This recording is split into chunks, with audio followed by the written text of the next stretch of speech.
പവിത്ര ബന്ധം, പരിശുദ്ധ സ്വർണം. Sara golden diamonds, Edappal. പ്രതിപക്ഷ കൗൺസിലർമാരെ സസ്പെൻഡ് ചെയ്തതിൽ പ്രതിഷേധിച്ച് UDF പ്രവർത്തകർ മുനിസിപ്പൽ സെക്രട്ടറിയെ ഉപരോധിച്ചു. പ്രതിപക്ഷ കൗൺസിലർമാരെ സസ്പെൻഡ് ചെയ്ത നടപടിയിൽ പ്രതിഷേധിച്ചുകൊണ്ടായിരുന്നു UDF പൊന്നാനി മുനിസിപ്പൽ കമ്മിറ്റിയുടെ നേതൃത്വത്തിൽ പ്രതിഷേധ പരിപാടി സംഘടിപ്പിച്ചത്. മാതൃശിശു ആശുപത്രിയിൽ ജോലി ചെയ്തിട്ടും കൂലി ലഭിക്കാത്തതിനെ തുടർന്ന് തൊഴിലാളി സമരം ചെയ്ത വിഷയം പ്രതിപക്ഷ നേതാവും പ്രതിപക്ഷ കൗൺസിലർമാരും കഴിഞ്ഞ ദിവസം സഭയിൽ അവതരിപ്പിച്ചിരുന്നു. ഇത് ചട്ടലംഘനമെന്ന് ചൂണ്ടിക്കാണിച്ചായിരുന്നു നഗരസഭാ ചെയർമാൻ പ്രതിപക്ഷ കൗൺസിലർമാരെ കൗൺസിലിൽ നിന്നും പുറത്താക്കിയത്. ഈ നടപടി ചോദ്യം ചെയ്തുകൊണ്ടായിരുന്നു ഇന്ന് UDFന്റെ നേതാക്കൾ നഗരസഭാ സെക്രട്ടറിയെ ഉപരോധിച്ചത്.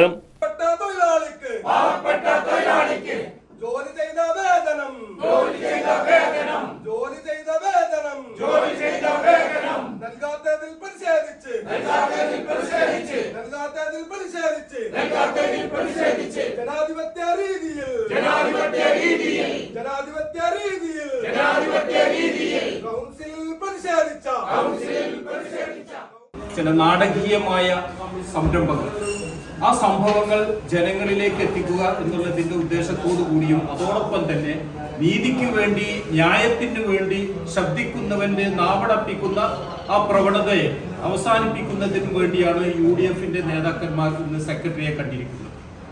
ഇന്നലെ തികച്ചും ന്യായമായ ഒരു അവകാശമാണ് മാതൃശിശു ആശുപത്രിയിൽ വിവിധങ്ങളായിട്ടുള്ള ജോലികൾ കൊട്ടേഷൻ എടുക്കുന്ന ഒരു വ്യക്തി, അദ്ദേഹത്തിന് കാലങ്ങളായി കിട്ടാനുള്ള ലക്ഷക്കണക്കിന് രൂപ കിട്ടാതെ വന്നപ്പോൾ എല്ലാ പടിവാതിലുകളും കയറിയിറങ്ങിയ അവസാനം അദ്ദേഹം ആത്മഹത്യാ കുറിപ്പ് എഴുതി മാധ്യമപ്രവർത്തകരെ കണ്ടതിന്റെ ഫലമായി മുനിസിപ്പാലിറ്റിയിലെ കൗൺസിലർ പ്രതിപക്ഷ നേതാവ് കൂടിയായിട്ടുള്ള ഫർഹാൻ അദ്ദേഹത്തെ സമീപിക്കുകയും അദ്ദേഹത്തിന്റെ വേദന അറിയിക്കുകയും ചെയ്തതിന്റെ ഫലമായി കൊണ്ട് ആ ആത്മഹത്യയിൽ നിന്ന് അദ്ദേഹത്തെ പിന്തിരിപ്പിച്ചുകൊണ്ട് ആ വിഷയം ഇന്നലെ പൊന്നാനി മുനിസിപ്പൽ കൗൺസിലിൽ അവതരിപ്പിച്ചതിന് എതിരായിക്കൊണ്ട് അദ്ദേഹത്തിന് അവതരിപ്പിക്കുവാനുള്ള ആ അവസരം പോലും നിഷേധിച്ചുകൊണ്ട് അദ്ദേഹത്തെ കൗൺസിലിൽ നിന്ന് സസ്പെൻഡ് ചെയ്തിരിക്കുകയാണ്.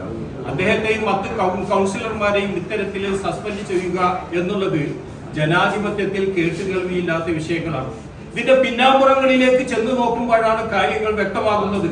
ഈ കൊട്ടേഷൻ എടുത്ത വ്യക്തി അദ്ദേഹത്തിന്റെ വർക്കുകൾ പലതും പൂർത്തീകരിച്ചു, പക്ഷേ അദ്ദേഹത്തിന്റെ ഫണ്ട് കിട്ടാതെ വന്നപ്പോൾ അദ്ദേഹം പറയുന്നു അദ്ദേഹത്തിനെ കൊണ്ട് പലരും പല ചെക്കുകളും ഒപ്പിടിച്ച് അവര് കാശ് മാറിയെടുത്തു, പക്ഷേ ഉത്തരവാദിത്തപ്പെട്ട അദ്ദേഹത്തിന് മാത്രം കിട്ടിയില്ല. അപ്പൊ ഇതിന്റെ പിന്നിലുള്ള പിന്നാമ്പുറ കഥകൾ പുറത്തു വരാതിരിക്കുന്നതിന് വേണ്ടിയാണ് ഇന്നലെ UDFന്റെ കൗൺസിലർമാരെ സസ്പെൻഡ് ചെയ്തിട്ടുള്ളത്.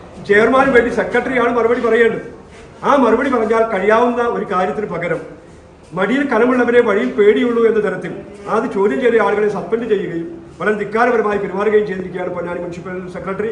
കേരള മുനിസിപ്പാലിറ്റി ആക്ടിലോ പൊതുമരാമത്ത് ചട്ടങ്ങളിലോ ഇല്ലാത്ത തരത്തിൽ പണം ചെലവഴിച്ചിട്ടുണ്ടെങ്കിൽ അധികാരമുള്ള കാലത്ത് ഒരു പക്ഷെ മറുപടി പറയേണ്ടി വരില്ല. പക്ഷെ അധികാരമില്ലാത്ത കാലത്ത് അതിന് മറുപടി പറയാൻ ബന്ധപ്പെട്ടവർ ബാധ്യസ്ഥമാകുമെന്ന് മാത്രം പറഞ്ഞുകൊണ്ട് ഈ തരത്തിലാണ് മുന്നോട്ട് പോകുന്നതെങ്കിൽ അത് ശക്തമായ സമരപരിപാടി UDFന്റെ ഭാഗത്തുനിന്ന് ഉണ്ടാകുമെന്ന് മാത്രം പറഞ്ഞുകൊണ്ട് ഈ നിവേദനത്തിന് ഗുണകരമായ പരിഹാരം ഉണ്ടാകുമെന്ന് തന്നെയാണ് ഞങ്ങൾ വിശ്വസിക്കുന്നത്. അല്ലാത്ത പക്ഷം അതിശക്തമായ സമരപരിപാടികൾ ഉണ്ടാകുമെന്ന് അറിയിക്കാൻ ഈ സമയം വിനിയോഗിക്കുക. കുഞ്ഞു മുഹമ്മദ് കടവനാട്, K ജയപ്രകാശ്, അഹമ്മദ് ബാഫക്കി തങ്ങൾ, Unnikrishnan Ponnani, Abdul Latheef, Muhammad Kutty, Kabeer, PBV, Sreekala, Mini Jayaprakash, Ayisha Abdu, Shabeera B, PK Ashraf, Fazalur Rahman, Musthafa, Manaf, Muhammad, Vasanthakumar, Kesavan തുടങ്ങിയ നിരവധി പ്രവർത്തകർ പ്രതിഷേധത്തിന് നേതൃത്വം നൽകി.